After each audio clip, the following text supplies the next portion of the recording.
আসসালামু আলাইকুম। মুনতাহাজ kitchen and ব্লগে সবাইকে স্বাগত জানাচ্ছি।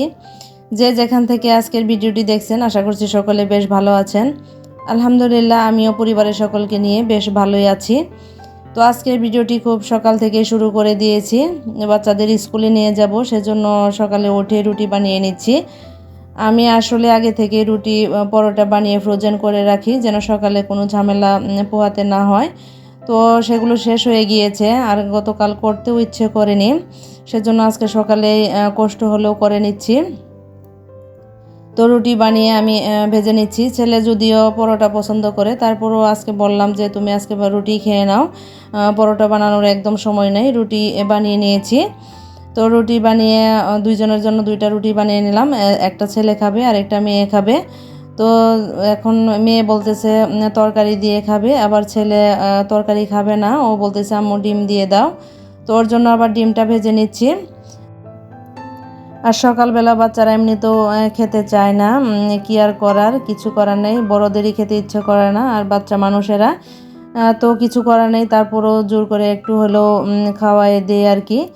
তো এই তো মেয়ের জন্য তরকারি দিয়ে দিলাম, আর ছেলের জন্য ডিম ভেজে এখন ওরা খেয়ে নিয়েছে। তো খাওয়া শেষ হলে মেয়েকে রেডি করিয়ে দিয়েছি, বললাম যে তুমি আস্তে আস্তে জুতোটা পরে নাও, এদিকে আমিও রেডি হয়ে নিচ্ছিলাম। তো যেহেতু দুদিন বন্ধ পেয়েছিলাম, শুক্রবার শনিবার, ওদের জুতোগুলো ধুয়ে দিয়েছিলাম, তো শুকিয়ে গিয়েছে। তো বললো যে মা এখানেই পরে নেই, আমি যে নাও সমস্যা নেই, কারণ এতে ময়লা নেই। তো রেডি হয়ে আস্তে আস্তে বের হয়ে গিয়েছি। তো বাসা থেকে স্কুল কিন্তু বেশি দূরে না, একদমই কাছে, 3-4 মিনিট লাগে যেতে। তো হেঁটেই যাই, আবার মাঝে মধ্যে রিক্সা করেও যাওয়া হয়। তো মেয়েকে স্কুলে দিয়ে আসার সময় দেখি কেয়ারটেকার মামা অনেকগুলো শাক নিয়ে এসেছে। উনি মাঝে মধ্যেই নিয়ে আসে, আর সবাইকে নিয়ে নেয়, তাড়াতাড়ি শেষ হয়ে যায়, যেহেতু সব গার্ডিয়ানরা সকালবেলা বাচ্চা দিতে আসে, সবাই কিনে নেয়।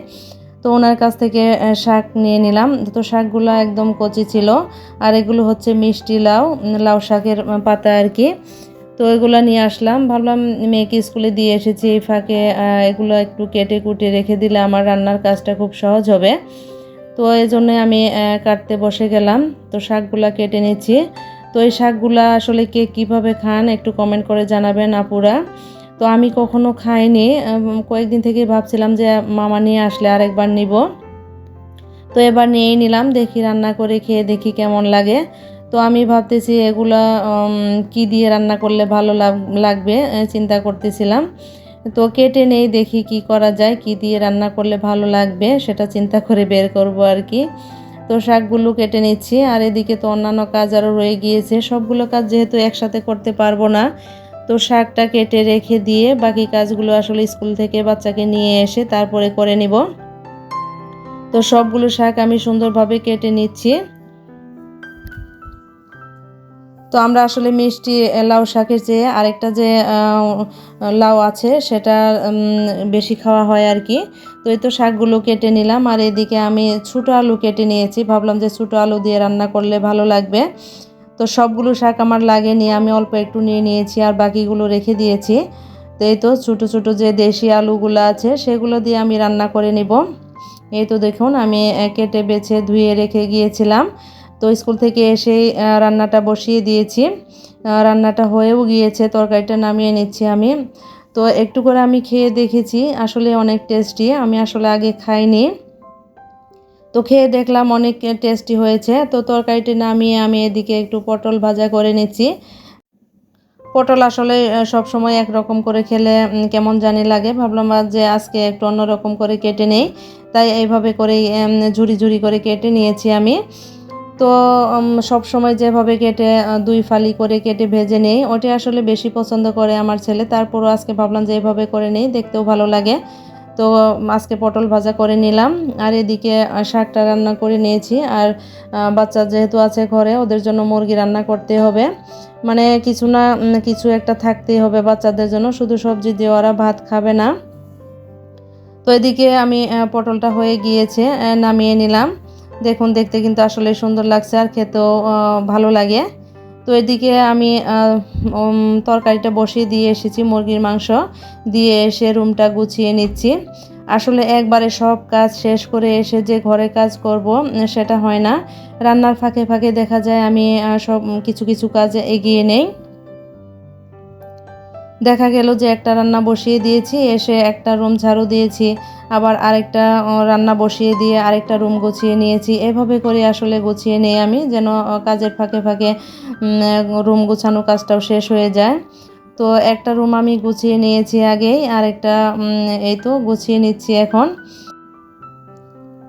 তো রুমটা গুছিয়ে নিয়ে এদিকে আবার রান্নার কাজ শেষ হয়নি, যেহেতু ওগুলোও শেষ করতে হবে।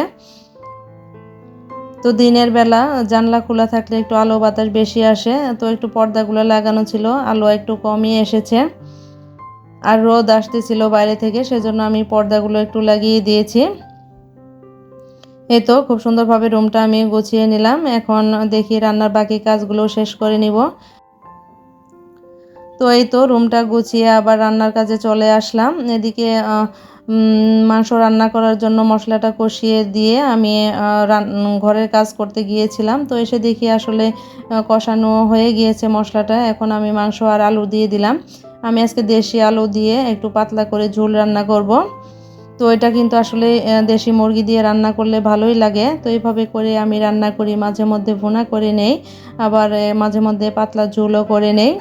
তো এই তো যেহেতু মুরগিটা একটু বড় ছিল, আমি অর্ধেকটা পরিমাণ রান্না করে নিয়েছি, কারণ বাচ্চারা একদিনের তরকারি আবার পরের দিন খেতে চায় না, সেজন্য অল্প করে আমি রান্না করে নেই।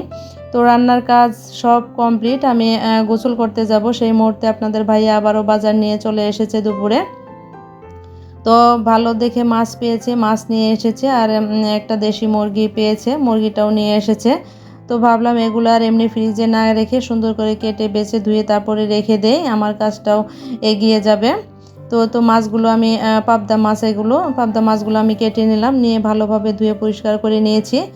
এখন আমি এভাবে করে বক্সে রেখে দিই। কে কীভাবে রাখেন আপুরা আমি জানি না, তো আমি এভাবেই রেখে দিই। আমি যে কয়টা রান্না করব সে কয়টাই আমি বক্সে রাখি, কারণ সবগুলো মাছ যদি একসাথে বের করি আবার ছাড়িয়ে আবার রেখে দিই, আমার কাছে কেমন জানি ভালো লাগে না। সেজন্য আমি এভাবে অল্প অল্প করে রেখে দিই, আবার একটা করে বক্স বের করে রান্না করে নেই। তো এভাবে করে আমি মাংসগুলোও রেখে দেই, অল্প যতটুকু লাগে ততটুকু করে আমি রেখে দিই একটা বক্সে। তো এভাবে করে আমি বক্স রেডি করে নিয়েছি। এখন সবগুলো বক্সে ঢাকনা লাগিয়ে আমি ফ্রিজে সংরক্ষণ করব। তো এইভাবে রাখলে আমার কাছে মনে হয় ভালো হবে। তো ভিডিও দেখতে দেখতে এই পর্যায়ে যারা চলে এসেছেন তাদেরকে অনুরোধ করব একটা লাইক দিতে এবং আমার চ্যানেলটি সাবস্ক্রাইব করে পাশে থাকা বেল বাটনটি প্রেস করে দিবেন, এতে করে আমি নতুন ভিডিও দিলে সাথে সাথে পাবেন। সবাই ভালো থাকবেন। আল্লাহ হাফেজ।